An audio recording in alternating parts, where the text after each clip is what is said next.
الحمد لله رب العالمين والعاقبة للمتقين والصلاة والسلام على النبي الأمين محمد وآله وصحبه أجمعين أما بعد أعوذ بالله من الشيطان الرجيم بسم الله الرحمن الرحيم رجال لا تلهيهم تجارة ولا بيع عن ذكر الله وإقام الصلاة وإيتاء الزكاة صدق الله مولانا العظيم. قابل احترام جناب پروفیسر خورشید صاحب مدظلہ العالی، آپ تمام قابل احترام بھائیوں، بزرگوں، پردہ نشین ماں اور بہنوں،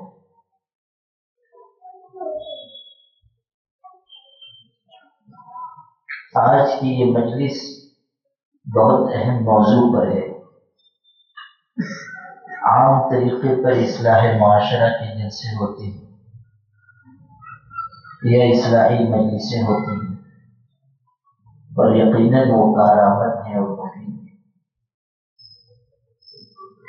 لیکن اعمال کا نمبر عقائد کے بعد آتا ہے. اعمال کی اصلاح عقیدے کی اصلاح سے نیچے ہے. اگر انسان کا عقیدہ درست نہ ہو اس کا کوئی عمل اللہ کے ہاں قبول نہیں ہوگا. عقیدے کے معاملے میں ہم سب کو بہت محتاط، حساس اور سنجیدہ ہونا چاہیے. اللہ نے جو دین ہمیں عطا فرمایا ہے اس دین کے 5 اہم شعبے، جو دین اللہ نے دیا ہے اس کے 5 شعبے. سب سے پہلے نمبر پر عقائد، دوسرے نمبر پر عبادات، تیسرے نمبر پر معاملات، چوتھے نمبر پر اخلاق اور 5ویں نمبر پر معاشرت. یہ پورے دین کا احاطہ کرنے والے 5 شعبے، پورے دین کا احاطہ کرنے والے یہ 5 شعبے ہیں. لیکن ان میں سب سے پہلے نمبر پر عقائد،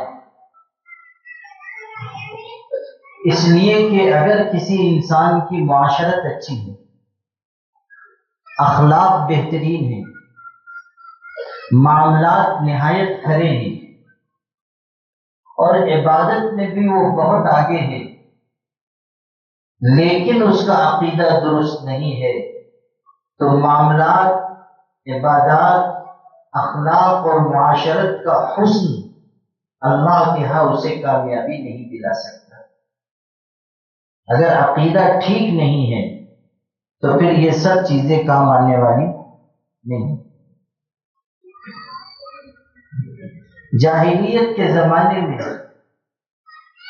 کچھ ایسے لوگ تھے جو کار خیر کیا کرتے تھے، بھلے کام کیا کرتے تھے، لوگوں کو کھلاتے پلاتے تھے، ان میں سخاوت تھی.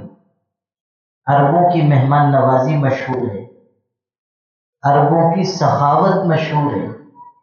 یہ ان کی مٹی کا اثر ہے، پہلے سے ان کے اندر یہ خصوصیت رہی ہے کہ وہ مہمان نواز رہے ہیں، لوگوں کی خدمت کرتے رہے ہیں، ان کے اندر سخاوت کا جذبہ رہا ہے، یہ پہلے سے. عبداللہ ابن جدعان نام کی ایک شخص جاہلیت میں تھے، عبداللہ ابن جدعان نام، لوگوں کی بہت خدمت کرتا تھا. وہ شخص لوگوں کو کھلاتا پلاتا تھا، لوگوں کے کام آتا تھا، غریبوں مفلسوں کی مدد کرتا تھا. ہماری ماں حضرت عائشہ رضی اللہ عنہا نے ایک موقع پر نبی کریم صلی اللہ علیہ وسلم سے پوچھا، اے اللہ کے رسول صلی اللہ علیہ وسلم، کیا ابن جدعان کی نیکیاں، اس کے بھلے کام، اس کی سخاوت آخرت میں اس کے کچھ کام آئے گی؟ یعنی جو اس نے اچھے کام کیے، نیکی کی، آخرت میں یہ چیز اس کے کام آئے گی؟ نبی کریم صلی اللہ علیہ وسلم نے ارشاد فرمایا ہرگز نہیں، اور وجہ بتائی۔ ارشاد فرمایا اس لیے کہ یہ شخص سخی تو تھا، مہمان نواز تو تھا، لوگوں کے کام تو آتا تھا، لیکن ایمان سے محروم تھا۔ کبھی اس نے زندگی میں یہ نہیں کہا رب اغفر لی خطیئتی یوم الدین، کہ اللہ قیامت کے دن میری خطا کو معاف کر دینا۔ یعنی اس کے پاس ایمان کی دولت نہیں تھی، چاہے اس نے کتنا ہی اچھا عمل کیوں نہ کیا ہو، آخرت میں اس کی کوئی نیکی کام آنے والی نہیں۔ اسی طرح اگر کوئی شخص ایسے عقیدے رکھتا ہے جو اس کو کفر تک پہنچا دے، تو وہ چاہے جتنا اچھا عمل کرے، اس کا کوئی عمل اللہ کے ہاں قبول نہیں ہوگا۔ اللہ کے ہاں اس کے لیے کوئی نجات نہیں ہے اگر اس کا عقیدہ درست نہیں۔ اسی لیے یہ بات کہی جاتی ہے کہ ہر مسلمان اپنے عقیدے کی حفاظت کی فکر کرے۔ اسلام دشمن طاقتوں کی یہ کوشش ہوتی ہے کہ وہ ایسے لوگوں کو ہمارے سماج اور معاشرے میں کھڑا کرے جو مسلمانوں کے دین و ایمان پر ڈاکہ ڈالیں، ان کے عقیدے کو خراب کریں، ان کے دل کے اندر شک اور شبہ کی بیماری پیدا کریں۔ ابن قیم رحمۃ اللہ علیہ بہت بڑے عالم گزرے ہیں، انہوں نے یہ قیمتی بات اپنی ایک کتاب میں لکھی ہے کہ انسان کو شیطان دو طرح کی بیماریوں میں مبتلا کرتا ہے۔ کبھی وہ انسان کے اندر شبہات کی بیماری پیدا کرتا ہے، اور کبھی شہوات کی بیماری پیدا کرتا ہے۔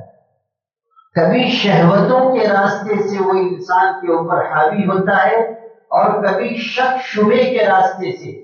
لیکن یہ بات سمجھنے کی ہے کہ شہوتوں کے راستے سے اگر انسان بہکا تو اس کے اعمال ضائع ہوں گے، یعنی نیکیاں، بھلے کام سے وہ رک جائے گا، برائی میں لگ جائے گا، اس کے اوپر وبال ہوگا۔ لیکن شبہات کے راستے سے انسان ایمان کے دائرے سے خارج ہو جائے۔ اگر شک پیدا ہو گیا، اگر دل میں کوئی شبہ آ گیا اللہ کی ذات کے بارے میں، رسول کریم صلی اللہ علیہ وسلم کے بارے میں، یا صحابہ کرام کے بارے میں، اگر کوئی غلط بات ذہن میں آ گئی تو یہ ایسی خطرناک چیز ہے کہ اس سے انسان کا عمل برباد نہیں ہوگا، انسان کا ایمان ہاتھ سے چلا جائے، ایمان رخصت ہو جائے۔ اور سب سے بڑی چیز جو ہمارے پاس ہے وہ ایمان کی دولت ہے۔ ہم گنہگار ہوں، خطا کار ہوں، قصوروار ہوں، مگر ہمارے پاس ایمان ہو تو اللہ کی ذات سے یہ امید ہے کہ اللہ ہمیں ایک نہ ایک دن عذاب سے نجات عطا کر کے جنت میں داخل کرے گا۔ یہ اللہ کا وعدہ ہے، پورا ہوگا۔ مومن آخر کار جنت میں جائے گا، اور ہم گنہگاروں کے پاس تو ایک بہت بڑا سہارا ہے، اور وہ سہارا حضرت نبی کریم صلی اللہ علیہ وسلم کی ذات گرامی کا سہارا ہے، حضور کی سفارش کا سہارا ہے۔ آپ اپنی امت کے بارے میں قیامت کے دن سفارش کریں گے، یہ طے ہے۔ آپ قرآن میں پڑھیں، اللہ نے ارشاد فرمایا وَلَسَوْفَ يُعْطِيكَ رَبُّكَ فَتَرْضَىٰ۔ سورہ ضحیٰ میں عام طریقے پہ نمازوں میں یہ سورت پڑھی جاتی ہے۔ اللہ ارشاد فرماتا ہے کہ اے محبوب، القریب ہم آپ کو اتنا نوازیں گے کہ آپ راضی ہو جائیں گے، آپ خوش ہو جائیں گے، آپ کو اتنا ہم دیں گے کہ آپ راضی ہو جائیں گے۔ سیدنا عبداللہ ابن عباس رضی اللہ عنہما نے اس کی جو تفسیر لکھی ہے وہ نہایت قیمتی ہے۔ وہ حضور کے چچا کے بیٹے تھے، قرآن کے سب سے بڑے مفسر تھے۔ انہوں نے ارشاد فرمایا کہ لوگوں سن لو، حضور اس وقت تک راضی نہیں ہو سکتے جب تک کہ آپ کا کوئی ایک امتی بھی جہنم میں موجود ہو، یعنی جب تک حضور کی امت کا کوئی ایک فرد بھی جہنم میں ہو اللہ کے رسول راضی نہیں ہو سکتے۔ اس کا مطلب یہ ہے کہ اللہ کے رسول صلی اللہ علیہ وسلم اپنی امت کی سفارش کریں گے، پھر کریں گے، پھر کریں گے، اور اللہ سفارش قبول کر کر کے امت کو جہنم سے نکالتا جائے گا، یہاں تک کہ ایک وقت آئے گا کوئی بھی صاحب ایمان جہنم میں باقی نہیں ہوگا۔ وَلَسَوْفَ يُعْطِيكَ رَبُّكَ فَتَرْضَىٰ، اللہ آپ کو اتنا دے گا کہ آپ راضی ہو جائیں گے۔ اور حضرت ابن عباس کہہ رہے ہیں کہ حضور اس وقت تک راضی ہو ہی نہیں سکتے جب تک کہ آپ کا کوئی امتی جہنم میں موجود ہو، جب تک سب نہیں نکل جائیں گے آپ راضی نہیں ہوں گے۔ اور اس کو میں ایک اور روایت آپ سے عرض کرتا ہوں، بات نکلی ہے تو سنا دیتا ہوں۔ نبی کریم صلی اللہ علیہ وسلم نے خود صحابہ سے پوچھا، جانتے ہو قیامت کے دن میری سفارش کن کے لیے ہوگی؟ قیامت کے دن میری سفارش کن کے لیے ہوگی؟ صحابہ نے کہا جو نیک لوگ ہوں گے، جو صالح ہوں گے، نمازی ہوں گے، پرہیزگار ہوں گے، ان کی آپ سفارش فرمائیں گے۔ حضور نے فرمایا نہیں، شفاعتی لأہل الکبائر من امتی، میری سفارش قیامت کے دن میری امت کے کبیرہ گناہ کرنے والوں کے لیے ہو۔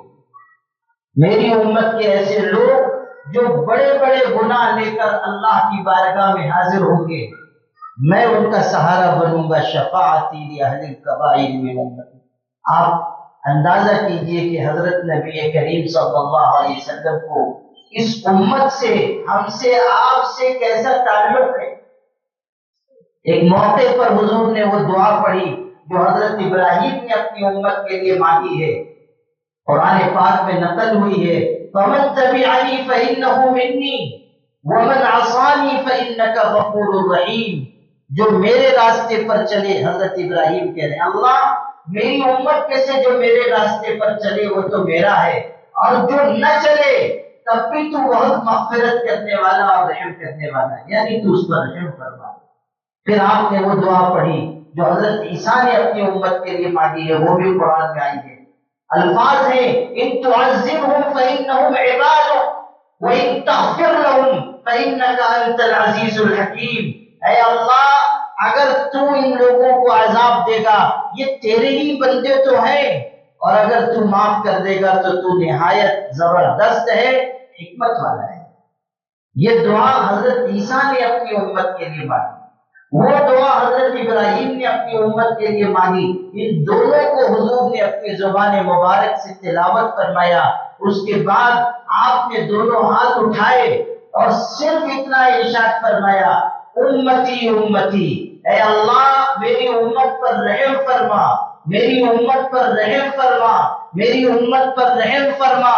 اور آپ برابر اس کو دہراتے رہے اور روتے رہے، یہاں تک کہ آنسو آپ کی داڑھی مبارک سے موتیوں کی طرح گرنے لگے، تب بھی آپ روتے رہے، یہاں تک کہ اتنا روئے، روایت میں ہے کہ جہاں آپ سواری پر سوار ہو کر دعا مانگ رہے تھے، جو جگہ نیچے کی تھی زمین، وہ آپ کے آنسوؤں سے تر ہو، اس قدر آپ روئے، اور ایک ہی جملہ کہتے تھے، اللہ میری امت پر رحم کر، میری امت پر رحم کر، میری امت پر رحم کر۔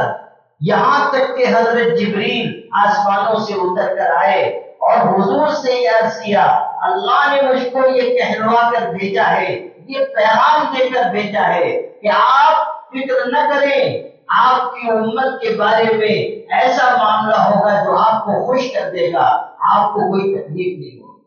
اللہ کی طرف سے یہ پیغام آیا کہ ہم ایسا معاملہ کریں گے آپ خوش ہو جائیں، آپ کو کوئی ناگواری نہیں ہوگی۔ آپ غور کیجئے کہ اس امت سے کیسا تعلق ہمارے آقا حضرت محمد صلی اللہ علیہ وسلم کا ہے۔ حضرت عائشہ نے کسی موقع پر حضور کی خدمت کی، آپ خوش ہو گئے، فرمایا مانگو کیا مانگتی ہو؟ انہوں نے کہا اللہ کے رسول میرے لیے گناہوں سے کی معافی کی دعا فرما دیں۔ حضور نے فرمایا اللہ عائشہ کے اگلے پچھلے کھلے چھپے سب گناہ معاف فرما۔ اللہم اغفر لعائشہ ما تقدمت من ذنبها وما تأخرت وما اسرت وما اعلنت۔ اللہ کھلے چھپے اور اگلے پچھلے سارے گناہ عائشہ کے معاف کر دے۔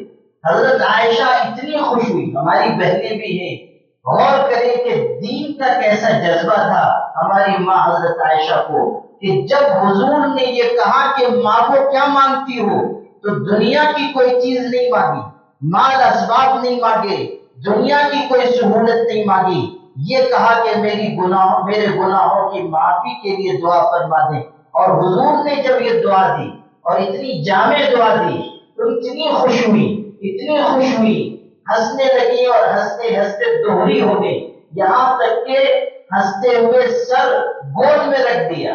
تو حضور صلی اللہ علیہ وسلم نے ان سے پوچھا عائشہ کیا میری دعا سے تجھ کو خوشی ہو رہی ہے؟ حضرت عائشہ نے کہا آپ نے اتنی خوبصورت دعا دی ہے، اس پر خوش نہ ہو تو پھر کیا ہو؟ حضور نے فرمایا عائشہ سن، میں ہر نماز کے بعد اپنی امت کے لیے یہ دعا مانگتا ہوں، ہر نماز کے بعد اپنی امت کے لیے دعا مانگتا ہوں اللہ میری امت کے اگلے پچھلے کھلے چھپے سب گناہوں کو معاف کرنا۔ یہ وہ تعلق ہے جو نبی کریم صلی اللہ علیہ وسلم کو اس امت سے ہے۔ آپ غور کیجئے کہ اگر انسان کا ایمان اپنی جگہ ہے، اس کے اندر یقین ہے، اگر وہ شخص عقیدے اچھے رکھنے والا ہے تو عمل کی خرابی بھی ہو، امید ہے کہ اللہ کے ہاں اللہ کی رحمت اور حضور کی سفارش کی برکت سے اس کا بیڑا پار ہو جائے۔ یہ بات سمجھنے کی ہے کہ اگر عقیدہ صحیح ہے، عمل میں خرابی ہے، نجات کی پوری امید ہے، لیکن عمل بہت اچھا ہے، نماز روزے کی بہت پابندی ہے، احکام شرع پر انسان چل رہا ہے، مگر اس کا عقیدہ خراب ہے، اس کا یہ اچھا عمل قیامت کے دن اس کو نجات نہیں دلا سکے گا، اور قیامت کے دن ایمان کے چھن جانے کی وجہ سے حضور کی سفارش اور اللہ کی رحمت دونوں سے یہ محروم ہو جائے۔ اللہ تعالیٰ اس شخص کو نہیں معاف کرے گا جو شخص ایمان کے راستے سے ہٹ گیا۔ کوئی ایسا عقیدہ اگر انسان نے اختیار کر لیا جو کفریہ عقیدہ ہے، بس اس کی نجات کا دروازہ بند۔ اگر کسی انسان نے ایمان کے خلاف کسی چیز کو اختیار کر لیا، اللہ کے رسول صلی اللہ علیہ وسلم کی سفارش نہیں ملی۔ خود حدیث میں آپ پڑھیں، حضور صلی اللہ علیہ وسلم حوض کوثر پر ہوں گے، جام کوثر لوگوں کو پلا رہے ہوں گے، امت آ رہی ہوگی، آپ جام کوثر پلا رہے ہوں گے، اتنے میں کچھ لوگ آئیں گے، وہ بڑھنے لگیں گے، فرشتے ان کو پیچھے ہٹائیں گے، حضور کہیں گے آنے دو، یہ بھی میری امت کے لوگ ہیں، تو فرشتے کہیں گے آپ نہیں جانتے، ما احدثوا بعد ذلك، آپ نہیں جانتے کہ آپ کے بعد ان لوگوں نے کیسی بری بری حرکتیں کی، کن کاموں میں پڑ گئے تھے، کن راہوں پر چل پڑے تھے، یہ آپ کے ہاتھ سے جام کوثر پینے کے مستحق نہیں ہے، یہ اس قابل نہیں ہے کہ آپ کے ہاتھ سے جام کوثر ان کو نصیب ہو، ہٹا دیا جائے۔ تو آپ غور کیجئے کہ اگر عقیدے میں کوئی خرابی آئی، انسان آخرت کی نجات سے محروم ہو جائے گا، اور اسلام دشمن طاقتیں یہی چاہتی ہے کہ آپ کے ایمان پر یلغار ہو، آپ کا عقیدہ خراب ہو۔ مرزا غلام احمد قادیانی کو انگریزوں نے اس ملک میں اگر کھڑا کیا، اس کی پشت پناہی کی، اس پر مال خرچ کیا، اس کے لیے راہوں کو ہموار کیا، اور اگر آج بھی اس کے ماننے والے اور اس کی مسند پر بیٹھنے والے یورپ میں رہ رہے ہیں اور ان کو پوری فنڈنگ کی جا رہی ہے اور ان کی پشت پناہی ہو رہی ہے، تو صرف اس لیے کہ وہ ایسے لوگ ہیں کہ جو مسلمانوں کے ایمان اور عقیدے پر ڈاکہ ڈالنے والے۔ ختم نبوت بنیادی عقیدہ ہے۔ ہماری نوجوان نسل کو یہ بات سمجھنی چاہیے کہ ختم نبوت کا عقیدہ بنیادی عقیدہ ہے۔ ختم نبوت کا عقیدہ مطلب یہ کہ حضرت نبی کریم صلی اللہ علیہ وسلم کے بعد اب کوئی نبی نہیں، حضور آخری پیغمبر، اور قیامت تک کے لیے آپ کی نبوت چلے گی۔ کسی نبی کی ضرورت باقی نہیں رہی، کسی نبی کی نبوت اب ضروری نہیں، اس لیے کہ حضور صلی اللہ علیہ وسلم نے پورا پیغام امت تک پہنچا دیا، انسانیت تک پہنچا دیا۔ قیامت تک کے لیے آپ کی نبوت کافی ہو گئی۔ حضرت عمر ابن خطاب رضی اللہ تعالیٰ کہیں سے آئے، سیدنا عمر ابن خطاب، آپ غور کیجئے کتنی جلیل القدر ہستی ہے، کتنے بڑے انسان ہیں، آ کر حضور سے کہنے لگے، اللہ کے رسول صلی اللہ علیہ وسلم، میرا ایک ساتھی ہے، اس نے توریت کی یہ نصیحتیں جمع کی ہیں، لکھی ہیں، اور یہ بڑی خوبصورت باتیں ہیں۔ وہ کہہ رہے ہیں حضور صلی اللہ علیہ وسلم کی طرف دیکھا نہیں انہوں نے، خوشی خوشی بیان کر رہے تھے، حضور کا چہرہ بدل گیا، آپ ناراض ہو گئے۔ کسی صحابی نے حضرت عمر کو توجہ دلائی کہ تم دیکھ نہیں رہے ہو، حضور کا چہرہ غصے سے سرخ ہو گیا۔ حضرت عمر کی نگاہ پڑی، بس وہ کانپ گئے اور فوراً کہنے لگے، رضیت باللہ ربا وبالاسلام دینا وبمحمد نبیا ورسولا، اسلام سے بطور دین، محمد صلی اللہ علیہ وسلم سے پیغمبر کی حیثیت سے میں مطمئن ہو گیا، راضی ہو گیا، اور میں نے اللہ کے رب ہونے کا اقرار کیا، رضیت باللہ ربا وبالاسلام دینا وبمحمد نبیا ورسولا۔ بار بار وہ اس کو دہراتے رہے، تب کہیں جا کر حضور صلی اللہ علیہ وسلم کا غصہ ٹھنڈا ہوا۔ تب آپ نے فرمایا کہ عمر سنو، اگر موسیٰ اور عیسیٰ آج زندہ ہو کر آ جائیں، آج بقید حیات ہوں، ان کو بھی اسی راستے پر چلنا ہوگا جو میرا راستہ ہے۔ یہاں تک حضور نے فرمایا کہ اگر موسیٰ اور عیسیٰ میرے راستے کو چھوڑ کر کسی اور راستے پر جائیں تو گمراہ ہو جائیں گے۔ موسیٰ اور عیسیٰ بھی اگر آج ہو، میرے راستے پر چلنا ہوگا، میرے طریقے کو اپنانا ہوگا۔ حضور صلی اللہ علیہ وسلم کی نبوت قیامت تک کے لیے، اور اس نبوت کے بعد کسی نبوت کی ضرورت نہیں۔ لیکن انگریزوں نے ایک سوچے سمجھے منصوبے کے تحت غلام احمد قادیانی کو کھڑا کیا اور پوری اس کی پشت پناہی کی گئی، جو کچھ اس کی مدد کی جا سکتی تھی کی گئی، اور اس نے بھی انگریزوں سے وفاداری کا پورا حق ادا کیا، جس کا نمک کھا رہا تھا اس کے ساتھ پوری وفاداری نبھائی۔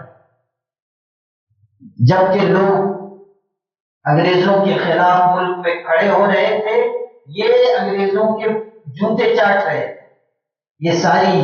یہ بھی اور ان کی ساری ضروریات سب انگریزوں کی طرف، اس لیے کہ وہیں سے ان کو نان نفقہ مل رہا تھا، تو انہی کے گن گا رہے تھے۔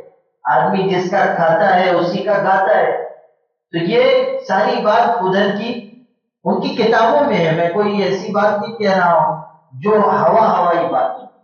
کتابیں لکھی انگریزوں کی تائید میں، انگریزوں کی حمایت میں، اور ثابت کرنا چاہا کہ ان کی حکومت ہمارے لیے رحمت ہی رحمت ہے، انگریزوں کی حکومت ہمارے لیے رحمت ہی رحمت ہے۔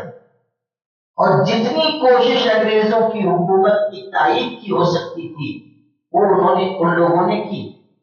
اور آج بھی آپ دیکھیں گے کہ اسلام دشمن طاقتیں ان کے پیچھے کھڑی ہوئی ہیں.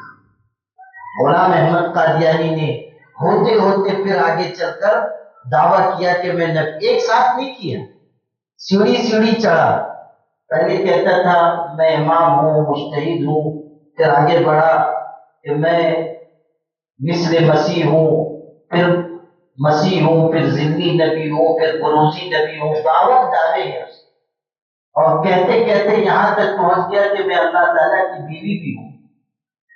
ہاں یہ بھی اس کا دعویٰ ہے، میں اللہ تعالیٰ کی بیوی ہوں، میں مریم ہوں. اب لوگوں کی عقل حیران ہے کہ یہ مذکر ہے کہ مؤنث ہے.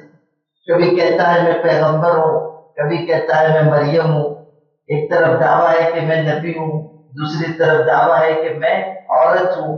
عورت تو کبھی نبی ہوئی نہیں، تو یہ کہاں سے چلایا نبی بن کر.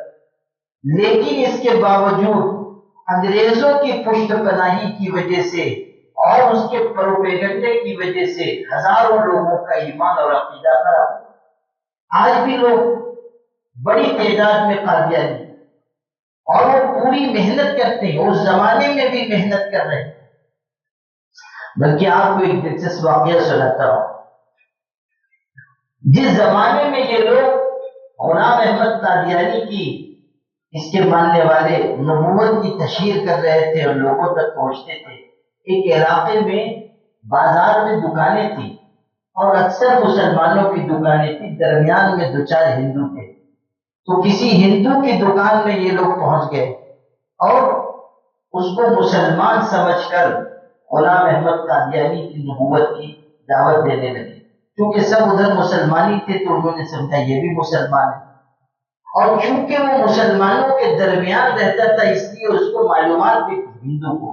تو جب انہوں نے پوری بات اپنی رکھی کہ غلام احمد قادیانی ایسے ہیں ویسے ہیں، خوب لمبی چوڑی تعریف کی اور ان کا پیغام یہ، ان کی بات یہ، اور ان پر تم ایمان لے آؤ. تو اس ہندو نے اتنی دلچسپ بات کہی. اس نے کہا تمہاری سب بات سر آنکھوں پر، لیکن اس کو کیا کیجئے گا کہ میں نے ابھی سچے نبی کو نہیں ماننا ہے تو جھوٹے کو کہاں سے ماننا. ابھی میں نے سچے نبی ہی کو نہیں ماننا تو جھوٹے نبی کو کہاں سے ماننا. یعنی اس کے ذہن میں بھی یہ بات تھی کہ حضرت محمد صلی اللہ علیہ وسلم پر ابھی میں نے ایمان قبول نہیں کیا، یا کہ کہہ رہے کہ غلام احمد قادیانی کو نبی مانا.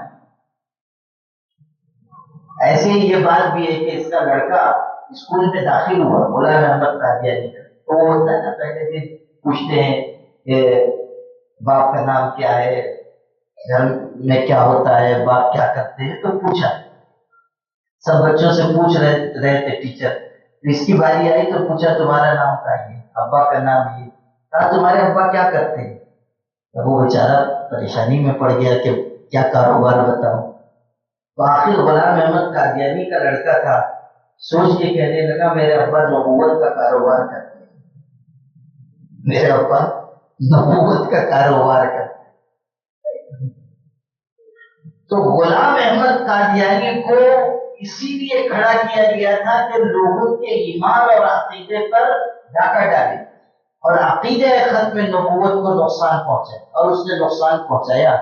ہزاروں لوگ اس کی وجہ سے اس عقیدے سے الگ ہوئے اور ایمان سے محروم ہوئے، اس لیے کہ اس عقیدے کا انکار کفر ہے.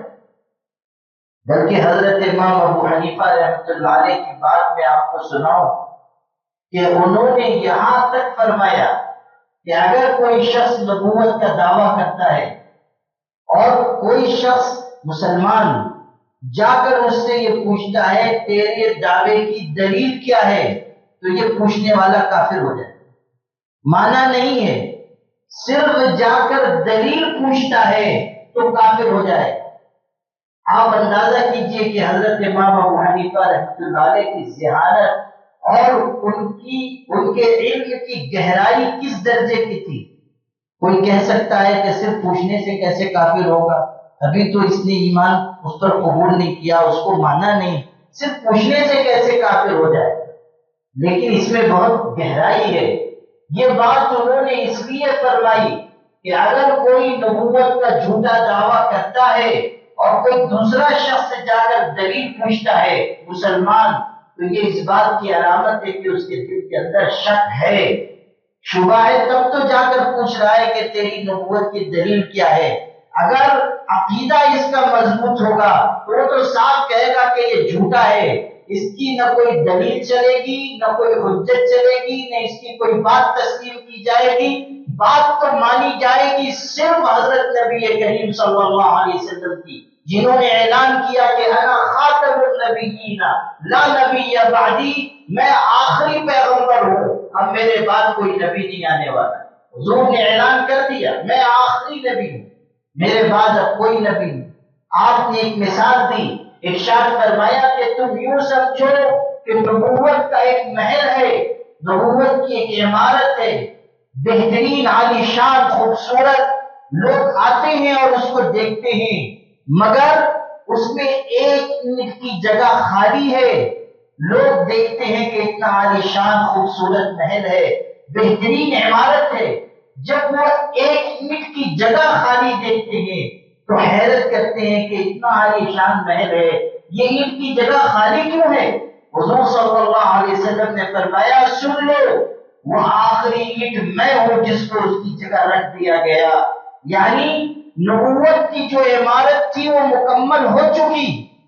میرے والد صاحب رحمۃ اللہ علیہ ارشاد فرماتے تھے، یہ حدیث سنا کر اور کتنا خوبصورت استدلال کرتے تھے، فرماتے تھے کہ دیکھو حضور صلی اللہ علیہ وسلم نے یہ مثال بیان فرما کر امت کو یہ پیغام دے دیا کہ نبوت کا قصر، نبوت کا محل مکمل ہو چکا، اب اگر کوئی شخص جھوٹی نبوت کا دعویٰ کرے گا اس کی جگہ محل کے اندر نہیں ہے، محل کے باہر ہے، یعنی یہ امت اس کو اٹھا کر اپنے سب سے باہر دی، اس کی گنجائش نہیں ہے کہ کسی بھی شخص کی نبوت کے جھوٹے دعوے کو قبول کیا جائے، ادنا گنجائش موجود نہیں۔ جو شخص نبوت کا جھوٹا دعویٰ لے کر آئے گا وہ اس کے منہ پر مار دیا جائے۔ ایسے لوگ بدنیت، تالے آزما قسم کے حریص، لالچی ہر دور میں ہوئے ہیں جنہوں نے عقیدہ ختم نبوت پر ڈاکہ ڈالنے کی کوشش کی، صرف غلام احمد قادیانی نہیں، اس سے پہلے بھی اور اس کے بعد بھی۔ اور ہمارے ملک کا کیا کہنا، اپنے ملک کی زمین جو ہے بڑی زرخیز زمین ہے، یہاں ایک سے ایک لوگ پیدا ہو جاتے ہیں، ایسے لوگ بھی پیدا ہو جاتے ہیں جو بیچارے بی اے پہلے کرتے ہیں 10ویں بعد میں پاس کرتے ہیں، جی ہاں ایسے لوگ بھی اپنے ملک میں ہیں نہیں صرف کرسیوں پہ بیٹھے ہوئے ہیں، جی ہاں ماشاءاللہ کرسیوں پہ بیٹھے ہوئے ہیں، اقتدار سوال ہے، اس کو کیا کیجیے گا۔ ایسے لوگ ہیں جن کو علم سے، تعلیم سے دور کا بھی واسطہ نہیں، لیکن ہے بیٹھ گئے کرسی پر، اور بیٹھے بھی ایسے کہ معلوم ہوتا ہے کہ کسی چپکانے والی چیز کے ذریعے کرسی سے چپک گئے، وہ ہٹنے کے لیے تیار نہیں۔ ایسی چیزیں ہمارے ملک میں ہوتی ہیں کہ الامان والحفیظ، ایسے لوگ مسلط ہو جاتے ہیں کہ جن کو سوائے عذاب الہی کے اور کسی چیز سے تعبیر نہیں کیا جا سکتا۔ اچھا اپنے ملک کی زمین ایسی بھی ہے کہ یہاں صرف امام، مجتہد، بزرگ، نیک، ولی، غوث، قطب، ابدال یہی نہیں پیدا ہوتے، ایسی زرخیز زمین ہے کہ نبی بھی پیدا ہو جاتے ہیں، ایسی زمین۔ تو غلام احمد قادیانی تو پیدا ہوا ہی، اس کے پہلے بھی اور بعد بھی ایسے لوگ آئے، انہی میں سے ایک بدترین شخص یہ شکیل ابن حنیف ہے۔ شکیل ابن حنیف نام کا یہ آدمی دعویٰ کرتا ہے کہ میں مہدی ہوں اور میں مسیح ہوں، مسیح کہتے ہیں عیسیٰ علیہ السلام، مسیح ان کا لقب ہے، مسیح اس لیے ان کو کہا جاتا ہے کہ کوئی بیمار، کوئی نابینا، کوئی کوڑی ان کے پاس لایا جاتا تھا تو اللہ نے ان کو یہ معجزہ عطا فرمایا تھا کہ وہ آنکھ پر ہاتھ پھیر دیتے تھے تو وہ نابینا دیکھنے والا ہو جاتا تھا، کوڑی ہوتا تھا اس کا جسم صاف ہو جاتا تھا، کوئی ایسا شخص ہوتا جو نہایت بیمار ہے اور لوگ یہ سمجھ رہے ہیں کہ مر جائے گا، اس پر ہاتھ پھیرتے تھے، وہ شفایاب ہو جاتا تھا۔ یہاں تک کہ مردے کو کہتے تھے قم بإذن اللہ، اور اس پر ہاتھ رکھ دیتے تھے، وہ زندہ ہو جاتا۔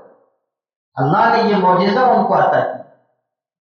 تو جو ہاتھ پھیرتے تھے اس کی وجہ سے مسیح کہا گیا، ہاتھ پھیرنے والا۔ اور یہ جو دجال ہوگا اس کو بھی مسیح کہا گیا، مسیح دجال۔ اس کو اس لیے کہا گیا کہ وہ چلے پھرے گا، ہر جگہ جائے گا۔ سیاحت سے مسیح کہا گیا کہ یہ خوب چلے پھرے گا، ملکوں ملکوں جائے گا، لوگوں کو گمراہ کرے گا، وہ بھی مسیح۔ حضرت عیسیٰ علیہ السلام کے بارے میں مسیح کا معنی الگ ہے، اس کے بارے میں الگ ہے۔ حضرت عیسیٰ علیہ السلام مسیح کہلاتے ہیں۔ یہ شخص شکیل ابن حنیف کہتا ہے میں مہدی بھی ہوں اور میں مسیح بھی ہوں، ڈبل دعویٰ ہے۔ یعنی یہ کہتا ہے کہ میں 2 in 1 ہوں، ایک ہی وجود ہے میرا، اور میں اس میں 2 وجود سمائے ہوئے، مہدی بھی ہوں اور مسیح بھی ہوں۔ حالانکہ حضرت مہدی کے بارے میں آپ کو علم ہونا چاہیے کہ حضرت مہدی امتی ہوں، اور حضرت عیسیٰ علیہ السلام پیغمبر ہیں، مسیح علیہ السلام پیغمبر ہیں، اور جب آخری زمانے میں وہ آئیں گے تب بھی ان کی نبوت کی حیثیت قائم رہے۔ ایسا نہیں ہے کہ وہ نبی نہیں رہے۔ بعض لوگ ہمارے کہہ دیتے ہیں جوش جوش میں نبی بن کر نہیں آئیں گے، غلط ہے۔ کہتے ہیں نبی بن کر نہیں آئیں گے، امتی بن کر آئیں گے، غلط کہتے ہیں۔ یہ بھی سیکھنے کی اور سمجھنے کی چیز ہے کہ وہ اس وقت بھی نبی ہوں گے جب وہ آئیں گے، لیکن وہ اپنی شریعت پر عمل نہیں کریں گے۔ اللہ نے جو شریعت ہمیں عطا کی ہے، یعنی حضرت نبی کریم صلی اللہ علیہ وسلم کی لائی ہوئی شریعت، اس پر عمل کریں اور اسی کے مطابق فیصلے بھی کریں گے۔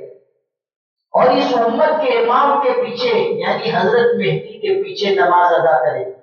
جب وہ آسمان سے اتریں گے مسجد میں آئیں گے، دمشق میں، ملک شام میں، حضور صلی اللہ علیہ وسلم نے پوری بات بتائی کہ وہ ملک شام میں دمشق میں آسمان سے اتریں گے اس حالت میں کہ 2 فرشتوں کے کندھے پر ہاتھ رکھے ہوئے ہوں، اور دیکھنے والے فرشتوں کو بھی اس وقت دیکھیں، فرشتے بھی نظر آئیں گے، اور زرد چادر اوڑھے ہوئے ہوں گے، اور دمشق کی جامع مسجد کے مشرقی مینار پر وہ اتریں گے، پھر مسجد میں آئیں گے۔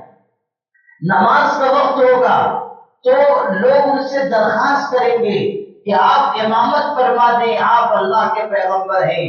وہ کہیں گے کہ نہیں، امامکم منکم، تمہارا امام تم میں سے ہوگا، میں امام کے پیچھے نماز ادا کروں گا۔ اور روایت میں ہے کہ اللہ کی طرف سے اس امت کو یہ شرف حاصل ہوگا کہ پیغمبر اس امت کے امام کے پیچھے نماز ادا کرے، پیغمبر نماز پڑھے اس امت کے امام کے پیچھے، امام حکم منکم، تو وہ امام کے پیچھے نماز ادا کریں گے۔ اور عیسیٰ علیہ السلام اپنی بقیہ عمر دنیا میں آنے کے بعد پوری کریں گے۔ روایت میں یہ بھی ہے کہ حضرت عیسیٰ علیہ السلام دوبارہ جب آئیں گے، جب تشریف لے گئے 33 برس کے تھے، جب آسمانوں پر ان کو اٹھایا گیا وہ 33 برس کے تھے، جب دوبارہ دنیا میں تشریف لائیں گے تو ان کی مدت عمر دوبارہ آنے کے بعد 40 سال، یعنی 33 سال پہلے گزر چکے، اب دوبارہ جب آئیں گے 40 سال تک زندہ رہیں گے، نکاح فرمائیں گے، اس لیے کہ اس وقت تک ان کا نکاح نہیں ہوا۔ انبیاء علیہ السلام کے بارے میں ہے کہ سارے نبیوں نے نکاح کیا، سارے نبیوں نے نکاح کیا سوائے 2 انبیاء کے، ایک حضرت عیسیٰ علیہ السلام اور دوسرے حضرت یحییٰ علیہ السلام۔ حضرت یحییٰ چونکہ اللہ سے بہت زیادہ ڈرنے والے تھے اس لیے انہوں نے نکاح نہیں کیا، عورتوں کی طرف ان کو رغبت نہیں تھی، وہ ہر وقت اللہ کے ڈر سے روتے رہتے تھے، یہاں تک کہ ان کی گال پر آنسوؤں کے بہنے کی وجہ سے گڑھا ہو گیا تھا، نالی بن گئی تھی، آنسو بہتے رہتے تھے۔ اس قدر اللہ سے ڈرنے والے تھے۔ اور عیسیٰ علیہ السلام نے نکاح نہیں کیا، لیکن جب وہ دوبارہ دنیا میں تشریف لائیں گے اس وقت ان کا نکاح بھی ہوگا، ان کے ہاں اولاد بھی ہوگی، پھر ان کا انتقال ہوگا، پھر وہ حضور کے قریب دفن کیے جائیں گے۔ ثم يدفن معي، یہ الفاظ ہیں، میرے پاس دفن کیے جائیں گے۔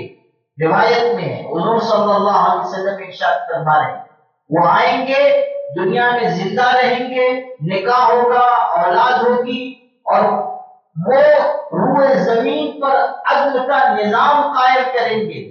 بخاری شریف میں ہے کہ جب وہ آئیں گے یقتل الخنزیر، خنزیر کو قتل کر دیں گے، یکسر الصلیب، یہ جو عیسائیوں کا نشان ہے صلیب، اس کو توڑ دیں گے، یثبت الجزیہ، جزیے کو ثابت کر دیں گے، جزیہ جو کافروں سے ٹیکس وصول کیا جاتا ہے، جزیے کو ختم کر دیں گے، اور روئے زمین پر ہر طرف امن و امان قائم ہوگا۔ اور یہ بھی کہ وہ دجال کو قتل کریں گے، یہاں تک روایت میں آیا ہے کہ دجال ان کو دیکھے گا اس طرح پگھلنے لگے گا جس طرح پانی میں نمک پگھلنے لگتا ہے۔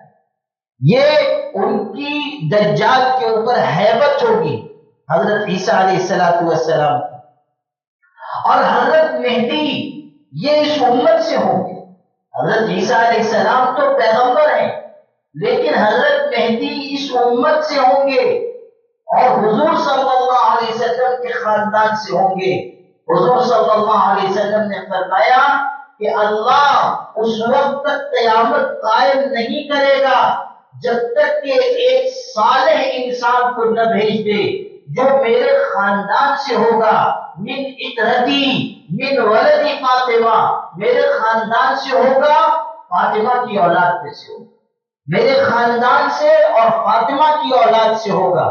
یہ حضور نے صحیح حدیث میں ارشاد فرمایا، یہاں تک فرمایا، الفاظ دیکھیے، حضور نے یہاں تک فرمایا کہ اگر قیامت قائم ہونے میں صرف ایک دن باقی بچے گا تب بھی اللہ اس ایک دن کو اتنا لمبا کرے گا کہ حضرت مہدی کو بھیجے گا اور یہ بات پوری ہو کر رہے۔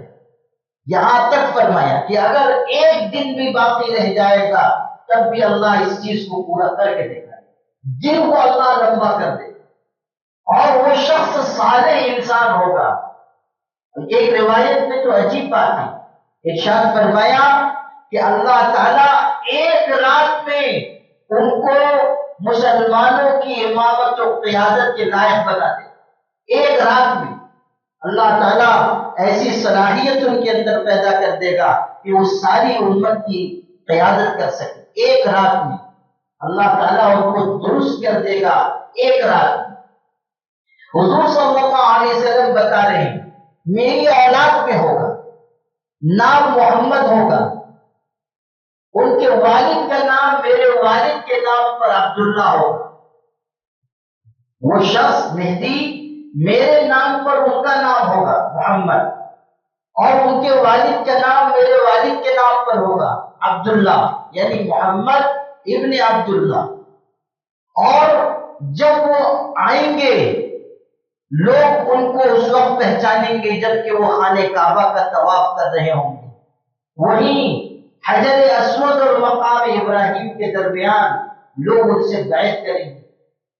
مقام ابراہیم اور حجر اسود کے درمیان لوگ ان سے بیعت کریں گے، اور 7 سال تک ان کی خلافت قائم رہے گی۔ اور ارشاد فرمایا کہ زمین جس طرح ظلم و ستم سے بھر چکی ہوگی وہ شخص پوری زمین کو اسی طرح عدل و انصاف سے بھر دے، اور صرف 7 سال کی مدت میں انقلاب برپا ہو جائے، صرف 7 سال، اور 49 سال کی عمر میں وہ دنیا سے رخصت ہو جائے، 49 برس کی عمر میں دنیا سے رخصت ہو جائے۔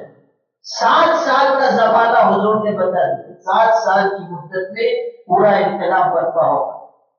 ایک اور بات ایک حدیث میں آئی ہے کہ جب مہدی کا ظہور ہوگا تو ایک بڑا لشکر نکلے گا ان کے مقابلے کے لیے، اور وہ لشکر ان کے مقابلے کے لیے آگے بڑھے گا، یہاں تک کہ جب مقام بیدا پر وہ لشکر پہنچے گا تو اللہ تعالیٰ اس پورے لشکر کو زمین میں دھسا دے گا۔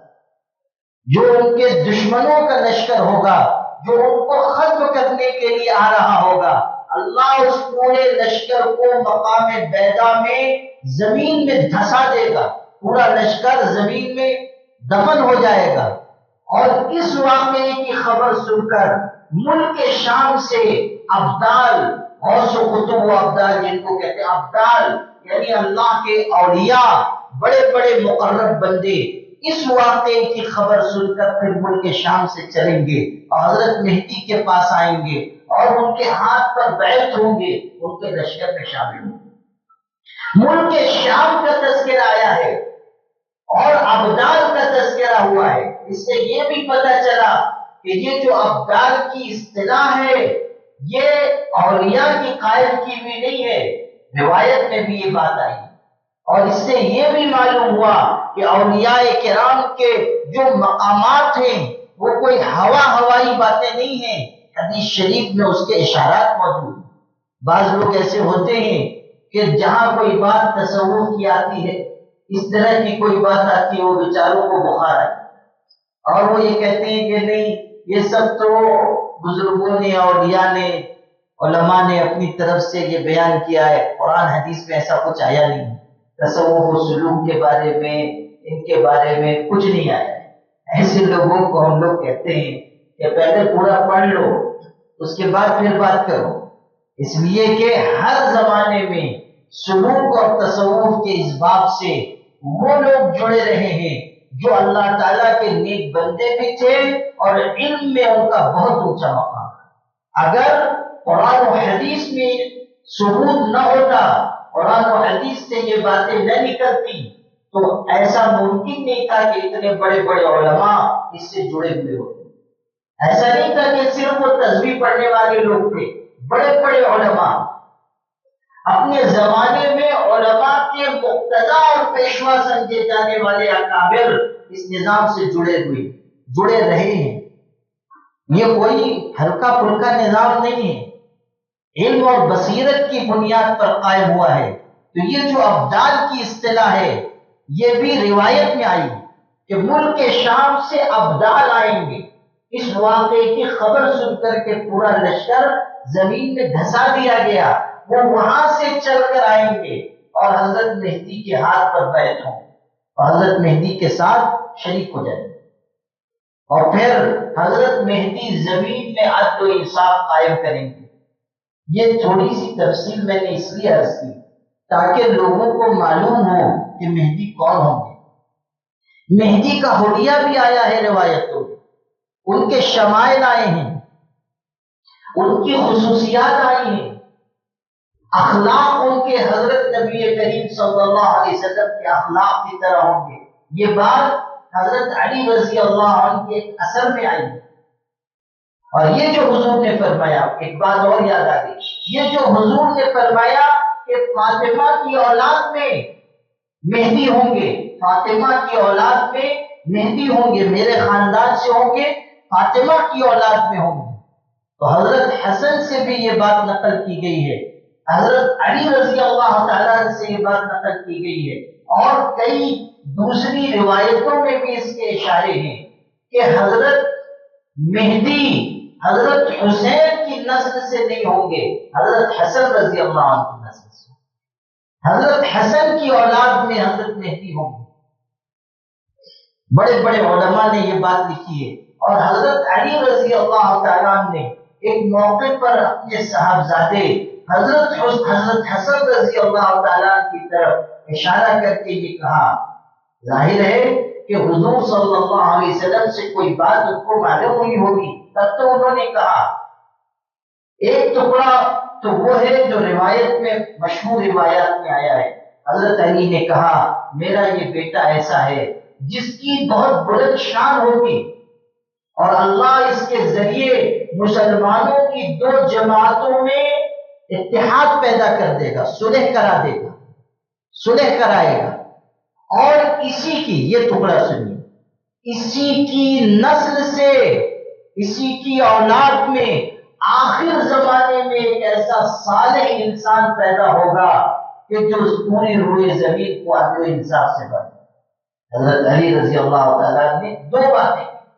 ایک بات تو یہ کہ میرے اس بیٹے کے ذریعے مسلمانوں کی دو بڑی جماعتوں میں صلح ہو، اور دوسری بات یہ کہ اللہ میرے اسی بیٹے کی نسل میں، ان کی اولاد میں آخر زمانے میں قیامت کے قریب ایک ایسا صالح اور نیک شخص پیدا کرے گا جو روئے زمین کو عدل و انصاف سے بھر دے گا. یہ حضرت مہدی کا اشارہ ہے. حضرت حسن کی اولاد میں امام ابن قیم رحمۃ اللہ علیہ نے ایک اور عجیب بات کی، نقطے کی بات ہے. ذرا دھیان سے آپ لوگ سنیں گے تو سمجھ میں آ جائے گی، ورنہ علم والے تو سمجھ نہیں. وہ بات یہ ہے، اس کے لیے تھوڑا تاریخ سے واقف ہونا ضروری ہے.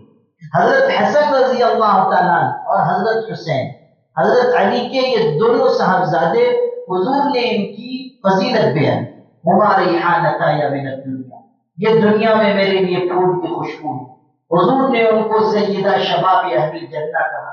حضرت حسین رضی اللہ تعالیٰ مقابلے کے لیے نکلے تھے، اور ان کے ساتھ جو ظلم ہوا وہ آپ سب جانتے ہیں. محرم شروع ہو چکا ہے، آج پہلی رات سے محرم کی. محرم میں واقعات ان کے بیان ہوتے ہیں، اور یہ مہینہ آتا ہے اس دردناک واقعے کی یاد تازہ ہو جاتی ہے. دوسرے صاحبزادے حضرت علی کے ہیں، حضرت حسن رضی اللہ. حضرت حسن رضی اللہ تعالیٰ وہ شخصیت ہے کہ جب انتشار پیدا ہوا اور امیر معاویہ رضی اللہ تعالیٰ خلافت ان کے ہاتھ میں آ گئی، اور لوگوں نے چاہا کہ حضرت حسن خلیفہ ہو، وہ نواز رسول ہیں. اور بات یہاں تک پہنچی کہ دونوں طرف لشکر آمنے سامنے آ گئے، اور قریب تھا کہ مسلمانوں کا خون بہتا. اس وقت حضرت حسن رضی اللہ تعالیٰ نے آگے بڑھ کر حضرت امیر معاویہ سے یہ کہا کہ اگر خلافت آپ کا حق تھا تو وہ آپ کو مل چکا، اور اگر خلافت میرا حق ہے تو میں آپ کو ہدیے میں دیتا ہوں، لیکن مسلمانوں کا خون بہانا مجھ کو گوارا. یہ ان کا کردار تھا.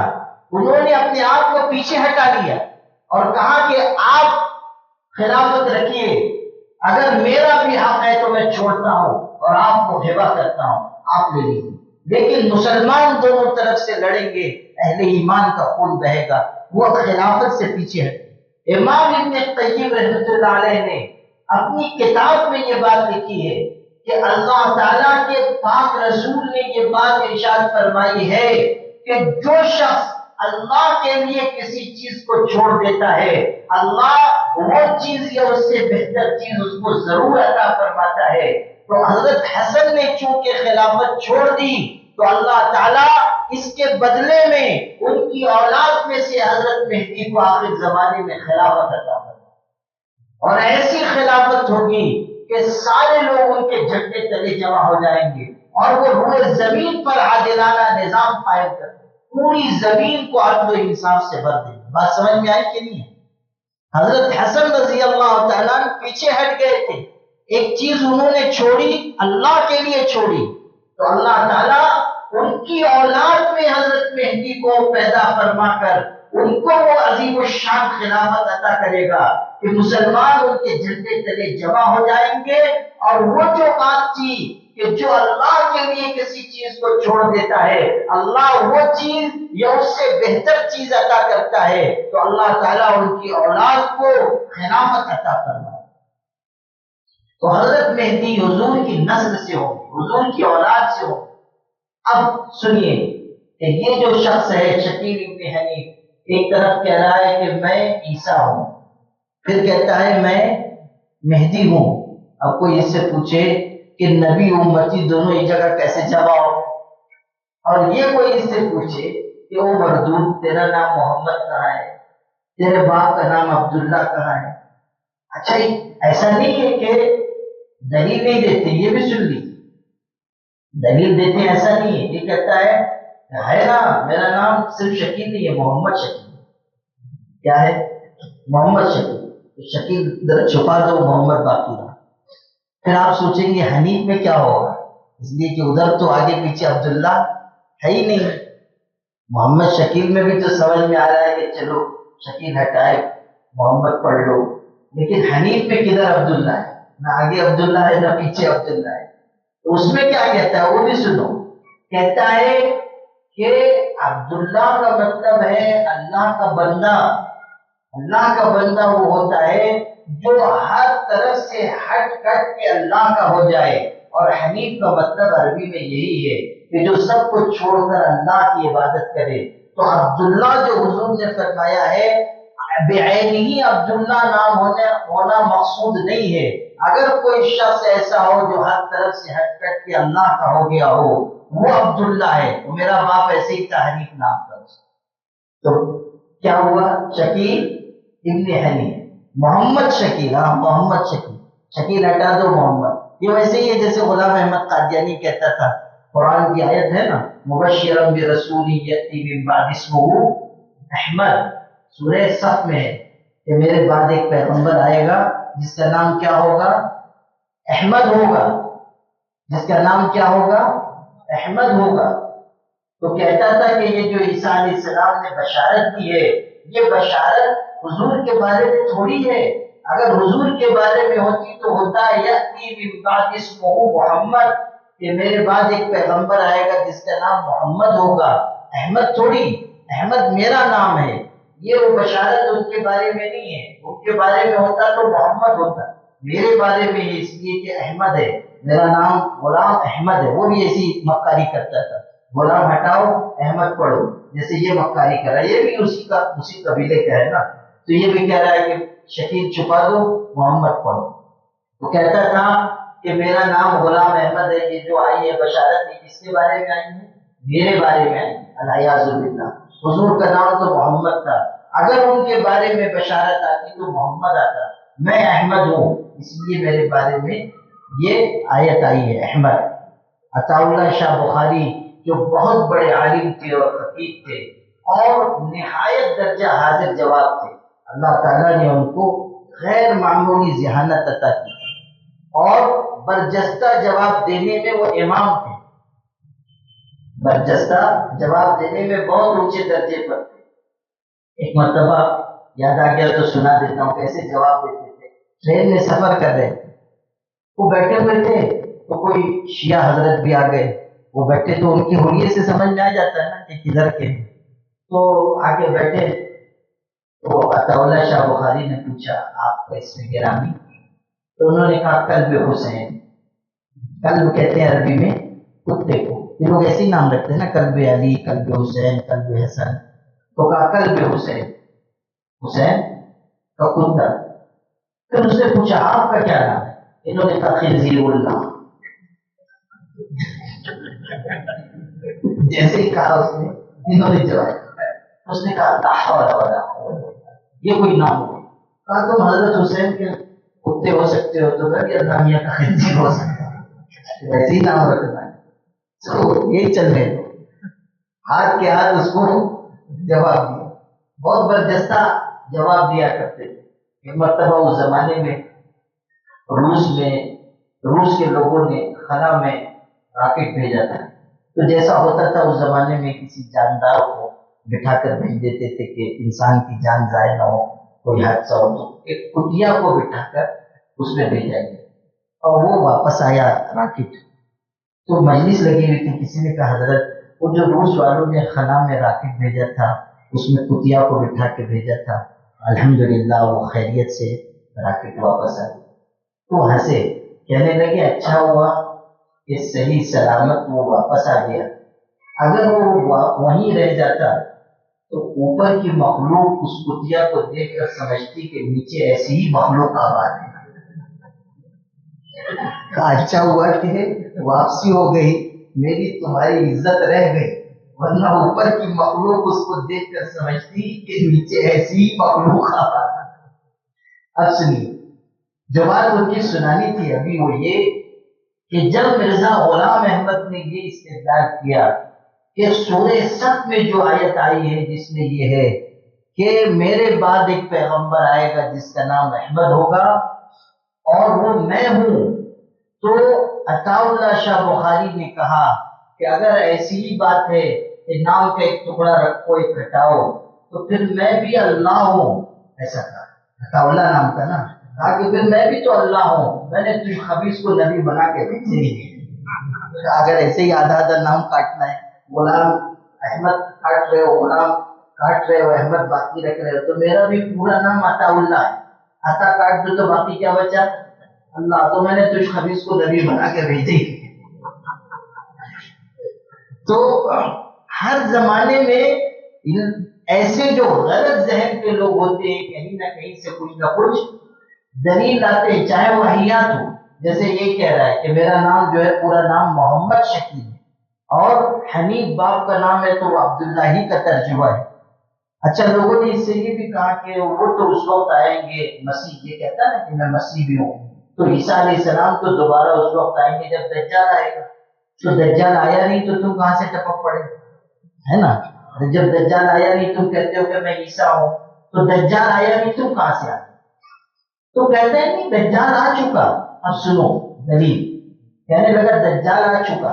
دیکھو دنیا کے دو ملک ہیں، ایک ہے امریکہ اور ایک ہے فرانس. امریکہ اور فرانس. پھر حدیث سے دلیل دے رہا ہے کہ دیکھو حدیث میں آیا ہے کہ دجال کی پیشانی پر لکھا ہوا ہوگا کافر. دجال کی پیشانی پر لکھا ہوگا کافر. اب دیکھو امریکہ، تو امریکہ کے آخر میں کیا ہے؟ کاف الف. اور فرانس کے شروع میں کیا ہے؟ فارا. دونوں کو ملاؤ تو کیا بنا؟ کافر. تو دونوں ملکوں کے بیچ میں کافر لکھا ہے نا، تو بس یہ دونوں دجال ہے، اس لیے میں بھی تشریف لے آیا. امریکہ فرانس دونوں کے بیچ میں کیا؟ کافر. تو یہ دونوں ملک دجال ہے اور میں اسی لیے آیا. ایسی واہیات دلیلیں یہ لوگ دیتے ہیں، لیکن افسوس تو اس پر ہوتا ہے کہ اتنی کمزور دلیلوں کے باوجود لوگ مان لیتے. اب آپ دیکھیے کہ سینکڑوں نہیں ہزاروں لوگ ایسے ہو چکے ہیں جو اس کو مہدی بھی مانتے ہیں اور عیسیٰ بھی مانتے ہیں. حد ہو گئی کہ علم رکھنے والے لوگ بھی اس کے شکنجے میں پھنس رہے ہیں. علماء عالمات ان کے بارے میں اطلاع مل رہی ہے کہ اس کے اوپر ایمان آ رہا ہے اور اس کی مہدویت کو بھی اور اس کے مسیح ہونے کے دعوے کو بھی قبول کر. ہوتے ہوتے اس نے اپنی پوری بستی بسا لی. یہ بڑے گاؤں ہم لوگوں سے قریب ہے اورنگ آباد میں، پوری بستی اس نے وہاں بسائی اور اتنی سخت نگرانی ہے کہ کوئی مسلمان ان کے علاقے میں داخل نہ ہو سکے. اور اس طرح وہ اپنی تبلیغ کر رہے ہیں کہ آہستہ آہستہ پورے ملک میں ان کا دائرہ وسیع ہو رہا ہے. اپنے شہر میں بھی ایسی اطلاعات برابر مل رہی ہے کہ اپنے شہر میں بھی اس کے پرچار کرنے والے لوگ آئے ہوئے اور خفیہ طریقے سے لوگوں کو ورغلا رہے.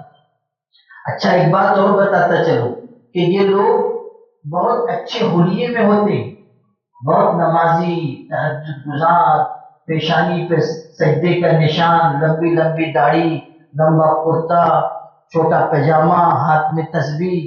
آپ دیکھیں گے تو سمجھیں گے کہ حضرت جنید بغدادی کا سگا بھتیجا ہے. کرتون یہ ہے کہ آہستہ آہستہ آہستہ آہستہ بہکاتے ہیں. اور عجیب ان کی ٹرک ہے، وہ بھی سن لیجیے. چونکہ میں نے اس موضوع پہ کئی برس سے کام کیا اس لیے مجھ کو معلوم ہے. ایک آدمی تو اس کا بہت خاص ہاتھ لگا جو اندر زیر زمین جو اس کی پناہ گاہ ہے وہاں تک جا کے اس کا مرید بن کے اس کی ساری وہاں کی اطلاعات سب لے کے بعد میں وہ باقی ہوا. اس نے مجھ کو بتایا کہ کیا کیا کرتے ہیں. دیکھیے یہ لوگ کرتے کیا ہیں، اس کو سمجھنے کی ضرورت ہے. یہ لوگ ایک دم سے نہیں کہتے ہیں، اپنی دعوت ایک دم سے نہیں پیش کرتے.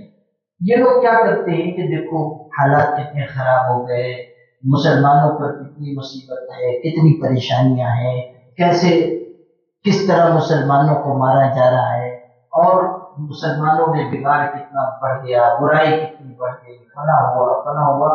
یہ آہستہ آہستہ آہستہ آہستہ مختلف مجلسوں میں یہ باتیں ذہن میں اتارتے ہیں. پھر اس نقطے تک لے کر آتے ہیں کہ دیکھو جب حالات اتنے خراب ہو چکے اور اس کی اصلاح کے لیے کسی کی ضرورت ہے نا، تو آدمی کیا کہے گا؟ یہی کہے گا نا کہ ہاں ضرورت تو ہے. تو کہتے ہیں کہ دیکھو حدیثوں میں آیا اور حدیثیں سنائیں گے کہ آخر زمانے میں مہدی آئیں گے اور وہ حالات درست کر دیں گے، برائیوں کو مٹائیں گے، ظلم کو ختم کریں گے، عدل و انصاف کا نظام قائم کریں گے، ایسے ہوں گے ویسے ہوں گے. اور یہ سب بات بیان کر کے کہ دیکھو جب حالات مہدی کے آنے والے ہو چکے تو مہدی بھی تو اللہ تعالیٰ بھیجے گا ہی نا. تو کہیں گے ہاں ہاں حالات تو بالکل ایسے ہیں کہ مہدی آ جائیں. تو کہتے مہدی آ چکے. کدھر آئے؟ تو حضرت شکیل ابن حنیفہ. ایسے آہستہ آہستہ یہ ایک دم سے نہیں، ان کی ترتیب ہے، وہ اپنی ترتیب کے مطابق وہاں تک لاتے ہیں. اور اتنے میں آدمی اتنا مغلوب ہو چکا ہوتا ہے کہ جب یہاں تک پہنچتا ہے کہ ہاں مہدی کی ضرورت ہے اور مہدی ہی اصلاح کر سکیں گے، تو کہتا ہے کہ ہاں. پھر وہ جب دیکھتے ہیں کہ سامنے والا کچھ قائل ہو گیا ہے تو اور اس پر محنت بڑھاتے ہیں. پھر بڑھاتے بڑھاتے کچھ اس کے خاص لوگوں سے ملواتے ہیں، اس سے نہیں خاص لوگوں سے. پھر وہ ان پر محنت کرتے ہیں. پھر جب بالکل پکا ہو جاتا ہے تب اس کو ایسے طریقے سے کہ اس کو سمجھ میں نہ آئے کہ کہاں لے جایا جا رہا ہے، وہ اس کو اس کی خفیہ پناہ گاہ میں لے جاتے ہیں اور وہاں لے جا کر شکیل بن حنیف سے ملاقات کراتے ہیں اور اس سے بیعت کراتے ہیں اور پھر وہ پکا شکیلی بن جاتا ہے. یہ پروسیجر ہے ان کا، یہ پوری ترتیب ہے. اس طرح کرتے ہیں. اور اپنے شہر میں بھی اطراف اطناف میں بھی ان کا مرکز تو یہی ہے اورنگ آباد میں. دوری کتنی ہے اورنگ آباد کی ہمارے یہاں کی؟ اورنگ آباد میں ان کا پورے ملک کیا پوری دنیا کی سطح کا مرکز انہوں نے قائم کر دیا ہے. اور ابھی قریب میں آپ کو معلوم ہوا ہوگا کہ کچھ مسلمانوں نے ان کی بستی میں جانا چاہا تو وہ لوگوں نے پتھراؤ کیا اور مسلمانوں کو سخت نقصان پہنچایا. اتنے مضبوط ہو چکے اور پشت پناہی ان کی بھی کی جا رہی تاکہ مسلمانوں میں غلط عقیدے پھیلے، غلط باتیں پھیلے. یہ ان کے ساتھ بھی. تو اس فتنے کا مقابلہ کرنا اور اس سے خبردار رہنا نہایت ضروری ہے. عورتوں پر بھی محنت ہو رہی ہے. عورتوں پر ابھی قریب میں بمبئی کا واقعہ پیش آیا تھا، سوشل میڈیا پر بھی آیا تھا. عین وقت پر نکاح ہونے والا تھا، وہ تو امام صاحب نے ذرا توجہ دی تو پتہ چلا جس سے نکاح ہو رہا ہے وہ لڑکی بھی، جو اس کے بھائی ہیں، جو خاندان کے لوگ ہیں، سب شکی. مجلس میں پتہ چلا تو وہاں پر بحث مباحثہ ہوا. اچھا ان کی جیدہ دلیری دیکھیے، جب بات کھل گئی تو وہ کہہ رہے کہ ہاں ہم ہیں اور ہم مسلمان اتنے پکے ہوتے ہیں کہ کہتے ہیں ہم تو صحابی ہیں، ہاں ہم تو پیغمبر کو دیکھتے ہیں، ہم تو پیغمبر کے ہاتھ میں بیعت ہو چکے ہیں، تو ہم تو کچھ ہو جائے، ہم کو مار ڈالو، ہم کو کاٹ ڈالو، ہم تو اسی راستے پر رہے. اس حد تک وہ پختہ ہو جاتے ہیں. اس لیے ابھی ہمارے شہر میں اس فتنے نے پیر پھیلانا شروع کیا ہے. ابھی اگر ہم لوگ اس پر توجہ دیں گے تو ہم لوگ روک سکتے ہیں، ورنہ خدا نخواستہ اگر یہ بات بڑھی تو بہت مشکل ہوگی. کمزور ایمان کے لوگ ہوتے ہیں، کم پڑھے لکھے لوگ ہوتے ہیں، عورتیں ہیں، ایسے مسلمان ہیں جن کو پوری دین کی سمجھ نہیں ہے، وہ تو عقیدے سے ہاتھ دھو بیٹھے ہیں. اور دوسری بات جو مجھ کو عرض کرنی ہے، اچھا ایک بات علماء سے کہہ دیتا ہوں. علماء بھی چونکہ مجلس میں ہے، میں ان سے یہ کہتا ہوں کہ دیکھیے ہم لوگوں کو مہدی، حضرت مہدی کے بارے میں علامات، ان کی نشانیاں، ان کی تفصیل اپنی تقریروں میں بیان کرنی چاہیے. جب مسلمانوں کو معلوم ہوگا کہ یہ علامتیں ہیں، یہ ان کی نشانیاں ہیں، یہ تفصیل حدیث میں آئی ہے، اور پھر لوگ آ کر کہیں گے کہ یہ مہدی ہے، تو آدمی مانے گا نہیں. آدمی کہے گا کہ ان کی علامتیں تو کچھ اور ہیں، یہ تمہارا جو آدمی ہے اس کی تو کوئی علامت اس میں پائی نہیں جا رہی. جیسے یہ بات ہے کہ 7 سال میں وہ عدل کا نظام پوری دنیا میں قائم کر دیں گے. یہ خبیث تو اس کو 18-20 سال ہو گئے، اس نے کون سا نظام قائم، اس نے کون سی حکومت قائم کی؟ یہ تو ایسا ہے کہ چھپا ہوا مفرور ہے، پناہ گاہوں میں دبکا ہوا ہے. یہ کیا خلافت قائم کرے گا اور مسلمانوں کو نجات دلائے گا؟ تو تفصیل بیان کی. وجہ اس کی یہ ہے کہ آج کل سوشل میڈیا پر بہت ساری باتیں چلتی ہیں اور بعض لوگوں کو قیامت لانے کی بھی بہت جلدی ہے. بعض لوگ تو بیچارے ایسے تھے جو 2024 میں قیامت لا رہے تھے. مودی جی بھی سوچ رہے تھے کہ تیسری مرتبہ وزیر اعظم بنوں گا کہ قیامت آئے گی۔ ہاں آج کل لوگ جو ہے بہت اس پہ سوشل میڈیا نکل گیا ہے تو خوب لکھتے رہتے ہیں کہ یہاں پر ایسا ہو رہا ہے، قیامت کی نشانی پوری ہو رہی، بس قیامت آنے والی اور مہدی آنے والی ہے۔ عجیب عجیب باتیں لوگ کرتے ہیں۔ ایک صاحب کے بارے میں کہتے ہیں وہ بزرگ ہیں، وہ تو بیچارے جاتے ہیں ہر سال حج عمرہ کرنے تاکہ امام مہدی کو پہچانے۔ اتنی جلدی ہے لوگوں کو، اتنی جلدی ہے۔ ہمارے بڑے عالم بھی ہیں، ان کو بھی بیچارے کو شرح صدر ہو گیا ہے قیامت کے بارے میں، تو وہ بیان فرماتے ہیں کہ بس اس سن میں قیامت آ رہی ہے۔ ارے آپ سن کیسے بتا رہے ہو جب اللہ تعالیٰ نے یہ کہہ دیا کہ قیامت کا یقینی علم کوئی نہیں جانتا؟ آپ کیسے کہہ رہے ہو کہ فلاں سال میں قیامت آ جائے گی؟ لیکن ہے ذہن میں ایک بات آ گئی، وہ تو بیچارے ایسے ہیں کہ ہر جگہ قیامتی پہ بیان ہوتا ہے، یہاں تک کہ اگر نکاح کی مجلس ہو اس میں بھی قیامتی کا بیان ہے۔ وہ بیچارہ نوشا بھی سوچتا ہے کہ اللہ آج رات خیر ہو جائے، پتہ نہیں رات کو قیامت آنے والی ہے یا دلہن آنے والی ہے۔ وہی قیامت نکاح کی مجلس میں بھی قیامت کا بیان۔ تو بعض لوگوں کا مزاج ٹھیک ہے، آپ کہیے قیامت کے بارے میں مگر بتائیے نہیں کہہ سکتے آپ۔ اور دوسرے یہ کہ مہدی کی جو علامتیں ہیں وہ بیان کرنا ضروری ہے۔ قیامت کی بڑی بڑی نشانیوں میں سے ایک نشانی حضرت مہدی کا آنا اور حضرت عیسیٰ علیہ السلام کا نزول بھی قیامت کی بڑی نشانیوں میں سے۔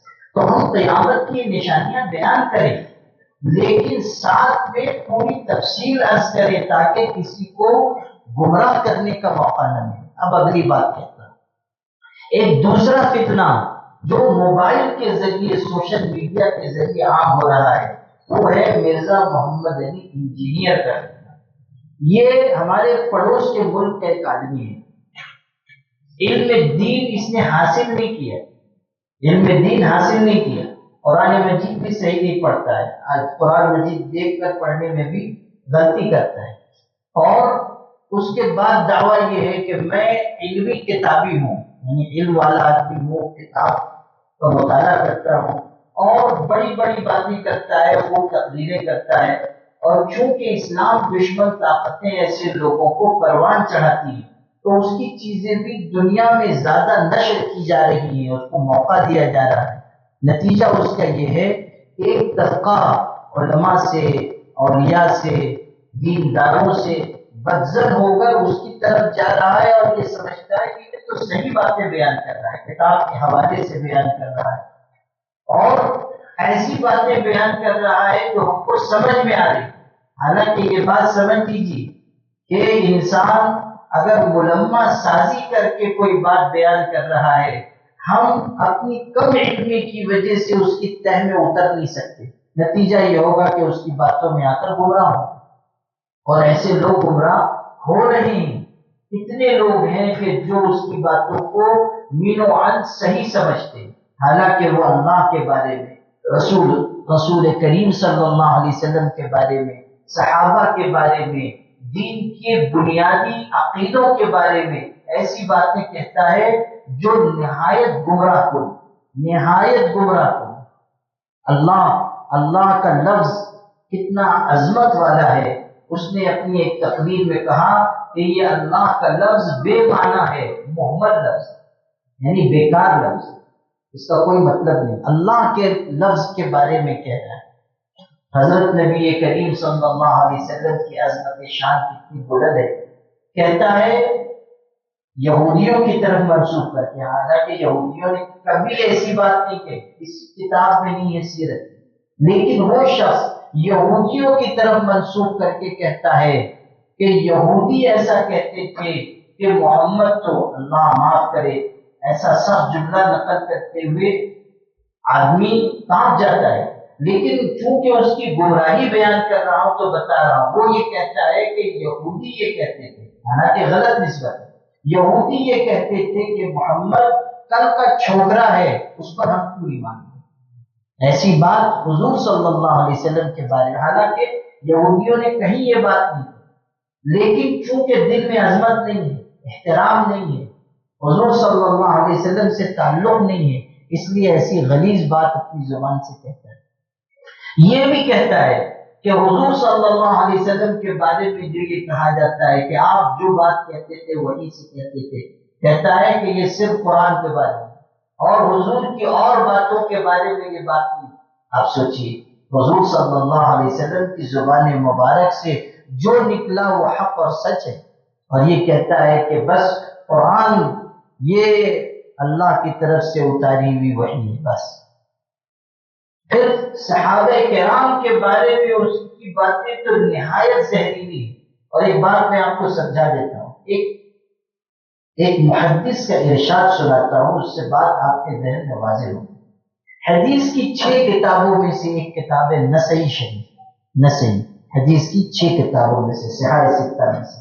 اس کے مصنف امام نسائی رحمۃ اللہ علیہ سے کسی نے پوچھا کہ حضرت معاویہ کے بارے میں آپ کا کیا کہنا ہے، سوال کیا. تو انہوں نے اس کا جو جواب دیا وہ بہت خوبصورت. انہوں نے ارشاد فرمایا کہ سنو، تم یوں سمجھو کہ اسلام کی ایک عمارت ہے اور اس کا دروازہ صحابہ کرام ہے. جو شخص کسی عمارت میں چوری کی نیت سے گھسنا چاہتا ہے وہ ہمیشہ دروازے پہ وار کرتا ہے. تو جو لوگ دین کے اوپر کوئی وار کرنا چاہتے ہیں ان کا سب سے پہلا نشانہ صحابہ کرام ہے. یعنی جو لوگ دین کو بدنام کرنا چاہتے ہیں اور دین کو مشکوک ٹھہرانا چاہتے ہیں ان کا سب سے پہلا نشانہ صحابہ کرام ہے. صحابہ کرام کے بارے میں آپ سب جانتے ہیں. عقیدے کی بات میں شروع سے کہہ رہا تھا، صحابہ کے بارے میں ہمارا یہ عقیدہ ہے اہل سنت و جماعت کا کہ سارے صحابہ جنتی. آپ جانتے ہیں نا عقیدہ، سارے صحابہ کیا ہیں؟ جنتی ہیں. سارے اہل سنت والجماعت کا یہی اعتقاد ہے کہ سارے صحابہ جنتی ہیں.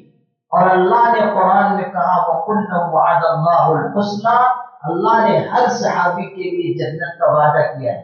لیکن یہ بدتمیز انسان کہتا ہے کہ سب صحابہ جنتی نہیں ہیں، بہت سے صحابہ حضور کے بعد ایمان سے پھر گئے اور یہ وعدہ سب کے لیے نہیں.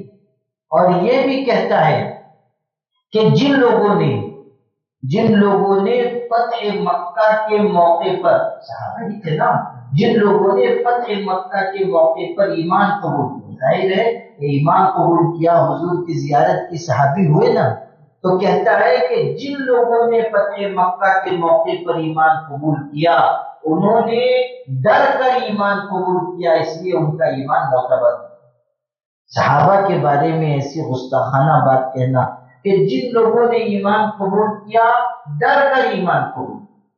حالانکہ آپ روایت میں پڑھیے کہ حضرت اسامہ ابن زید جو حضور کے منہ بولے بیٹے حضرت زید ابن حارثہ کے بیٹے تھے اور حضور کو نہایت محبوب تھے، وہ ایک جنگ میں گئے اور لڑائی کر رہے تھے. اچانک ایک شخص کو انہوں نے مارنا چاہا تو وہ کافر پکار اٹھا لا الہ الا اللہ محمد رسول اللہ. اس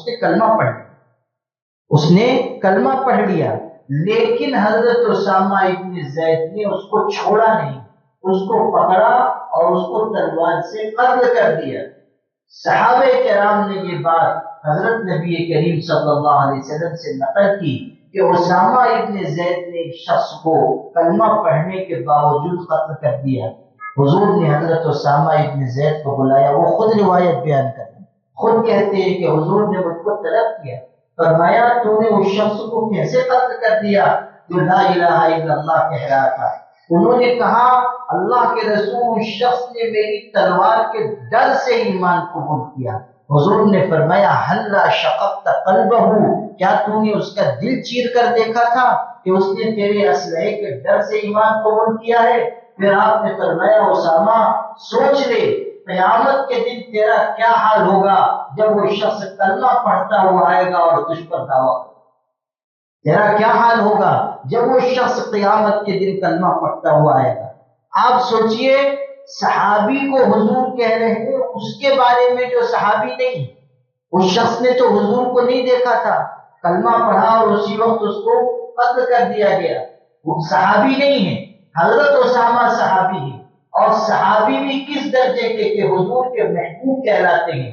انہوں نے اس شخص کو قتل کر دیا تو حضور نے تنبیہ فرمائی اور یہ جملہ کہا، کیا تو نے اس کا دل چیر کر دیکھا جو تو یہ کہہ رہا ہے؟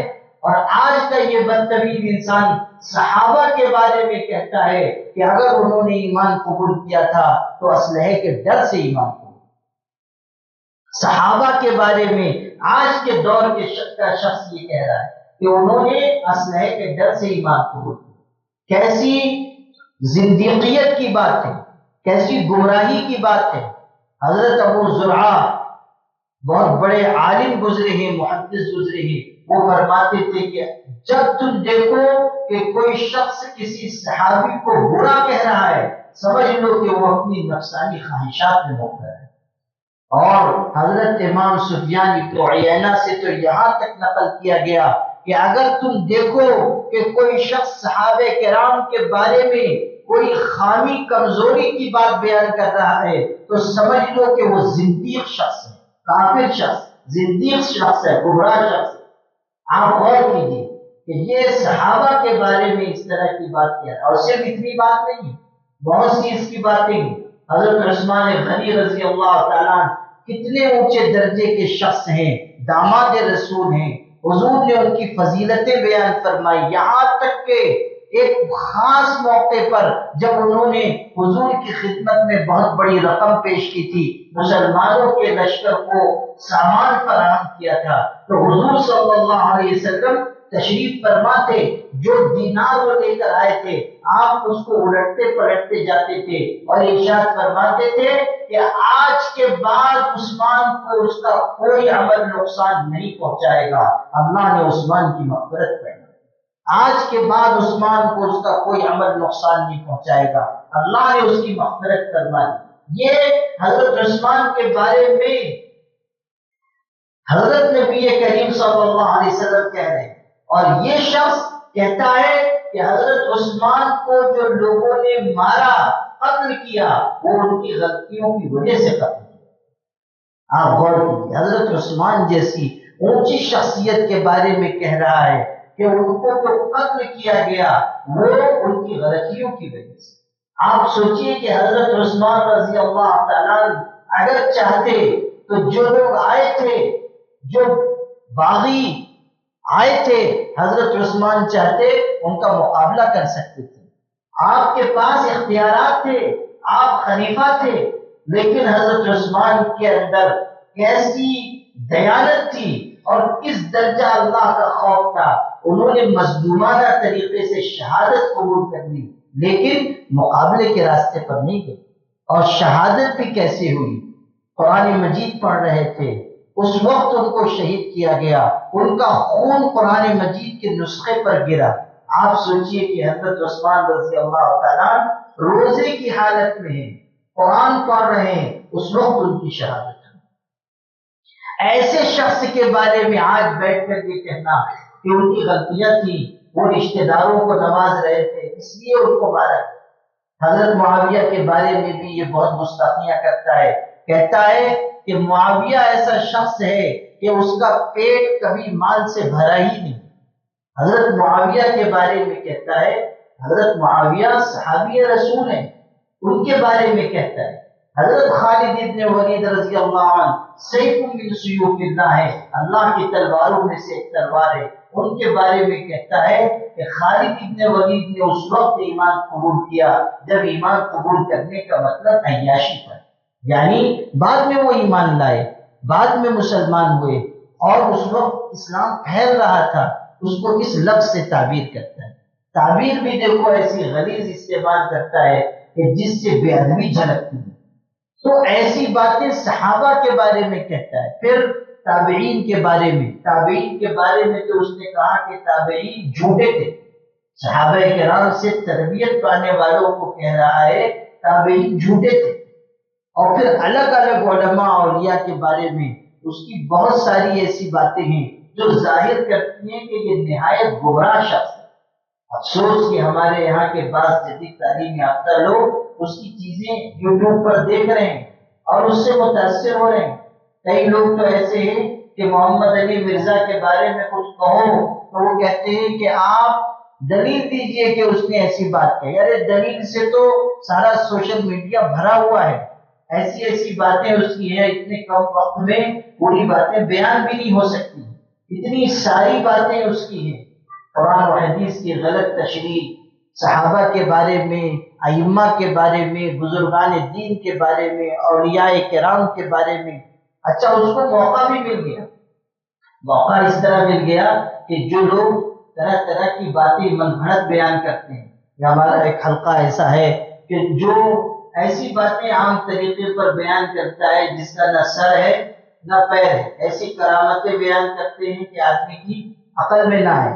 تو وہ کیا کرتا ہے، وہ کلپ کاٹ کاٹ کے اس پہ تبصرے کرتا ہے اور اس کے بارے میں کہتا ہے دیکھو کیسا غلط دین بیان کر رہا ہے. ارے اس کو تو ہم بھی غلط کہتے ہیں، ایسی چیزوں کو تو ہم بھی غلط کہتے ہیں، لیکن کسی غلط چیز کے اوپر تبصرہ کر کے یہ بتانا کہ سب غلط ہے اور میں صحیح ہوں، یہ صحیح نہیں. حضرت شیخ عبد القادر جیلانی کے بارے میں بہت سی باتیں، آج کل سوشل میڈیا کا دور ہے، پہلے کیا ہوتا تھا، لوگ تقریر کرتے تھے مسجد میں، 100 200 لوگ ہیں، ان کے سامنے کچھ بات کہہ دی، ان لوگوں نے سبحان اللہ ماشاء اللہ کہا، چاہے سمجھے چاہے نہیں سمجھے، چاہے عقل میں آئے چاہے نہ عقل میں آئے. ایسے لوگ ہوتے ہیں نا عوام کل انام بیچارے، کہ جو بیان کرو وہ کہتے ہیں سبحان اللہ سبحان اللہ. مسلمانوں کی خرابی بیان ہو رہی ہے اس میں بھی کہتے ہیں سبحان اللہ. ایسے عجیب عجیب و غریب لوگ ہوتے ہیں. اچھا کوئی بھی من گھڑت بات کرامت بیان کر رہے ہیں اس پہ بھی سبحان اللہ. اپنے یہاں بھی ایک صاحب ہیں ایسی ایسی کرامتیں بیان کرتے ہیں کہ یہاں سے لے کے امریکہ تک مشہور ہو، ایسی ایسی کرامتیں. حضرت شیخ عبد القادر جیلانی معلوم ہوا کہ چاند گیا تھا حضرت سے اجازت لے کے، معلوم ہے چاند سورج سب کو پہنچا دیتے ہیں.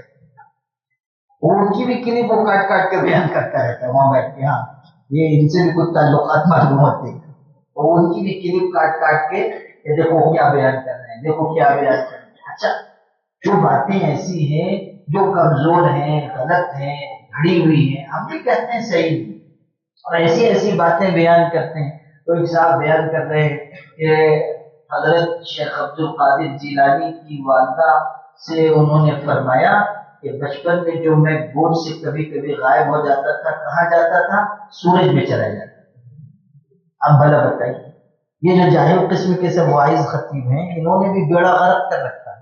تو یہ جو سب خرافات بیان کرتے ہیں، ان خرافات کا سہارا لے کر یہ اور زیادہ لوگوں کو گمراہ کرتا ہے کہ دیکھو یہ لوگ اللہ سے ہٹا رہے ہیں، مزاروں سے جوڑتے ہیں، یہ غلط عقیدے بیان کرتے ہیں، یا ایسی باتیں کہتے ہیں جو عقل میں نہیں آتی، وغیرہ وغیرہ وغیرہ.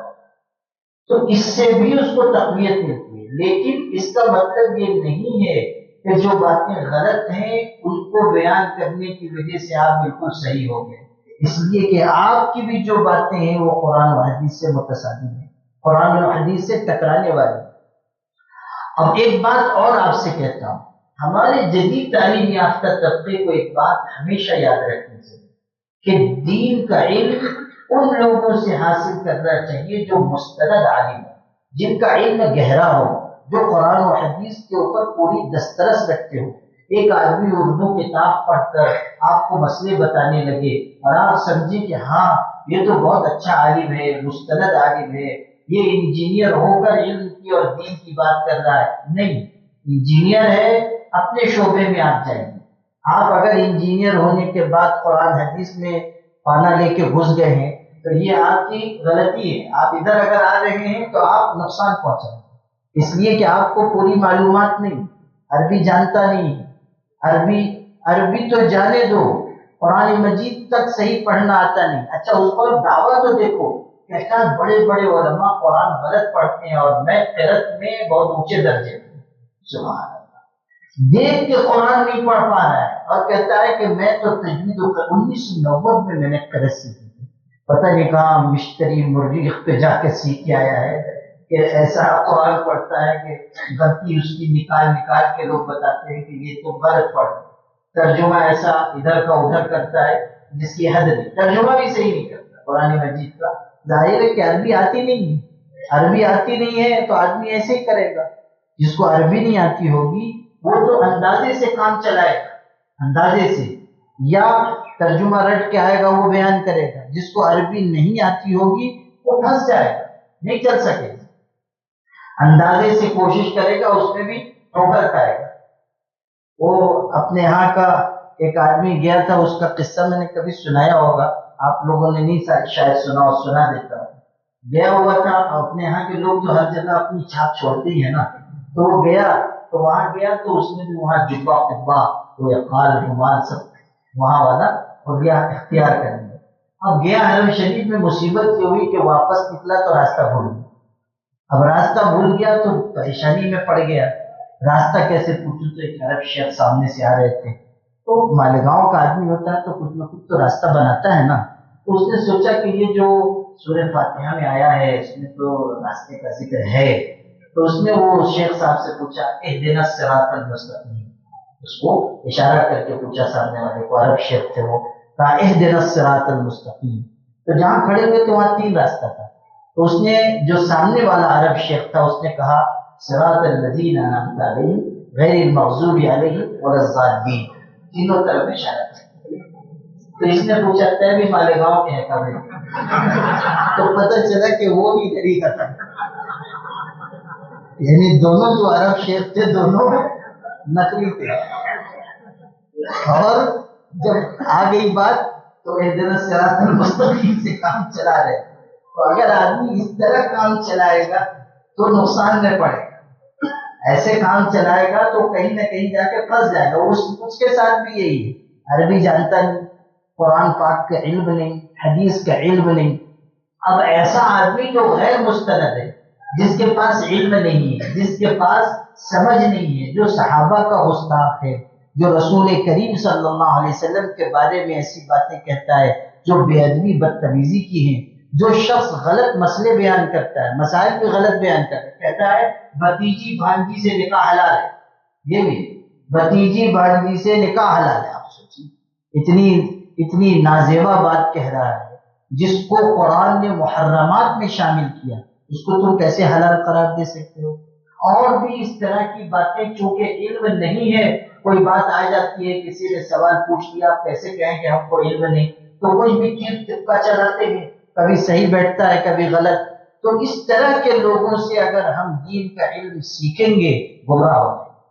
تو اس وقت 2 بہت بڑے فتنے ہیں، ایک شکیلیت کا فتنہ اور دوسرے یہ مرزا محمد علی کا فتنہ، انجینئر کا فتنہ، یہ سوشل میڈیا کے ذریعے پھیل رہا ہے، اور ہمارے نوجوانوں کو چونکہ معلوم نہیں ہے، وہ دیکھتے ہیں کہ کوئی چیز آ رہی ہے بس سننے لگے، کوئی چیز اچھی لگی، ارے یہ تو بڑا اچھا بیان کر رہا ہے، اس کو بھی بھیجو، اس کو بھی بھیجو، اس کو بھی بھیجو۔ اور بعض لوگ تو بیچارے ایسے ہوتے ہیں جو خود بھی سنتے نہیں ہیں، ان کا کام صرف اتنا ہے کہ کوئی چیز آئے بس سب کو بھیجو، سب کو بھیجو، بس یہی کام ہے ان کا۔ وہ سمجھتے ہیں کہ سب سے پہلے مجھ کو بھیجنا ہے، کوئی بیچارہ مرا نہیں تو اس کے انتقال کی خبر بھیج دو۔ ہاں پہلے سے بھی وہ دیکھیے نا، حضرت مولانا مکی صاحب بیچارے باحیات ہیں، وہ انتقال ہو گیا ان کا، ہاں سوشل میڈیا، کسی کو جلدی تھی کہ سب سے پہلے میں خبر بھیجوں ان کے انتقال کی، بیچارے زیادہ بیمار تھے، پہلے سے میسج بنا کے رکھا ہوگا کہ حضرت کا انتقال ہو گیا، ایک دن صبح اٹھے تو دیکھا انتقال ہو گیا، میں نے بھی پڑھا انتقال ہو گیا، اور اللہ کی تقدیر دیکھیے کہ جس کا انتقال ہوا اس نے بھی پڑھا کہ میرا انتقال ہو گیا، خدا کی تقدیر۔ اور بیچارے پھر ان کو آ کے موبائل پہ کہنا پڑا الحمدللہ میں باقی حیات ہوں، کبھی میں جی رہا ہوں۔ ایسا ہم کو نہیں کرنا چاہیے، کوئی مستند بات ہے تب آپ دوسروں تک پہنچائیے، ایسا نہیں ہے کہ کوئی بھی چیز پہنچائیے، جس طرح نیکی کی بات پھیلانے پر اجر ہے اسی طرح بے دینی کی بات پھیلانے پر وبال ہے۔ تو کوئی بھی چیز بغیر تحقیق کے آگے نہیں بڑھانا ہے، اور ایسے گمراہ لوگوں سے اپنے آپ کی حفاظت کرنا ہے جو دین کے نام پر فتنے پھیلا رہے ہیں۔ خاص طریقے پر ان 2 فتنوں سے اپنے آپ کی حفاظت کرنا ہے۔ اللہ تعالیٰ اپنے فضل سے ہم سب کے عقیدے کا تحفظ فرمائے، ہم سب کو ایمان پر زندہ رکھے اور ایمان پر وفات عطا فرمائے۔ ہم لوگ کوشش کر رہے ہیں کہ شہر کے مختلف حصوں میں اس طرح کی مجلسیں ہوں، اس لیے کہ لوگ عقیدے کے بارے میں ذرا حساس نہیں ہیں، تو الگ الگ جگہوں پر اس طرح کی مجلسیں منعقد کر کے لوگوں تک بات پہنچانے کی کوشش کی جا رہی ہے تاکہ عقیدے کے باب میں ہمارے اندر احتیاط آئے، ہمارے اندر احساس پیدا ہو اور ہم غلط قسم کے لوگوں سے بچ کر صحیح اور مستند علماء سے جڑنے والے بنے۔ اللہ پاک ہم سب کو عمل کی توفیق عطا فرمائے۔